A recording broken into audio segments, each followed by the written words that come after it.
If you're trying to balance encounters, and for those of you that say balancing encounters is not part of Dungeons & Dragons, you just put this video is not for you. Go away. You're good. Don't comment. I'm not talking to you.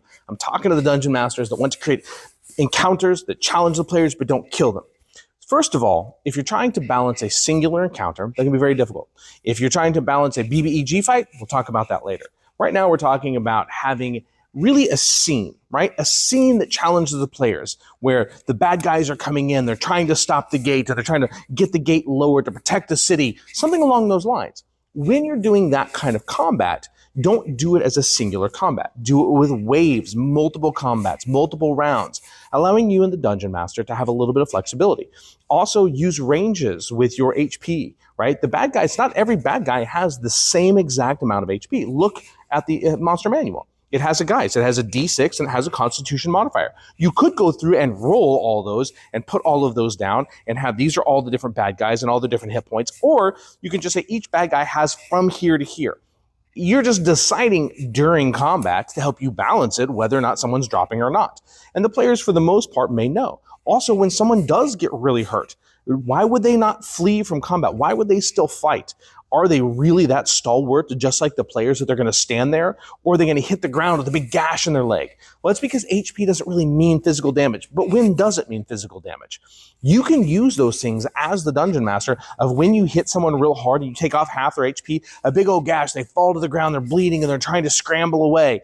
There's nothing wrong with that. That player's, that character, that NPC, that combatant still in the game.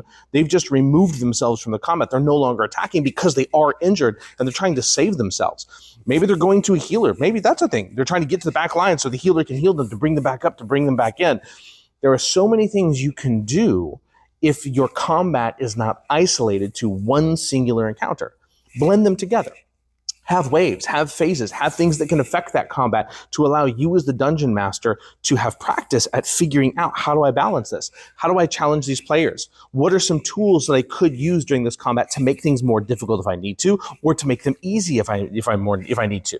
The players are losing, so archers show up behind them and fire down, killing 3 of the guys, evening the odds. That's not Deus Ex Machina. That's their team, their side showing up and giving support, right?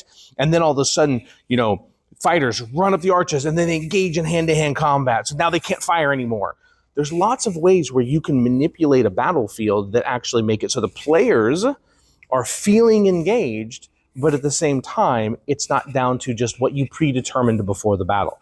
So if you try to balance an encounter to make it feel a certain way before the combat, that's great. But give yourself room to make changes during.